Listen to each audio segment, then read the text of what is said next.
ওরে বাবা, উফ, কি হয়েছে মা?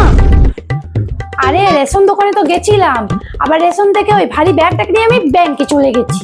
আরে আপনি এত ভারী ব্যাগটা নিয়ে গেলেন কেন? বাড়িতে রেখে গেলেই হতো।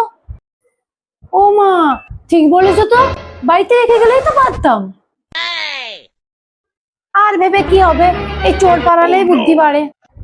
চোর পালালে বুদ্ধি বাড়ে? Next day. এই এই এই এই, ঘরে যত দরজা জানলা সব আছে সব বন্ধ করে দাও, পাড়ায় একটা মারাত্মক চোর ঘুরে বেড়াচ্ছে। পাশের বাড়ি রিজু আছে না, রিজুদের বাড়ি থেকে সব লুটে পুটে নিয়ে চলে গেছে, একবারে ঘরের মাঠ করে যেতে দিয়েছে। আর ওই আলমারিতে যত গয়না ছিল, কাঁসারের বাসন, ওই দামি দামি ঘড়ি, আর একটা জিনিস মা, ওই মাইক্রোওভেন।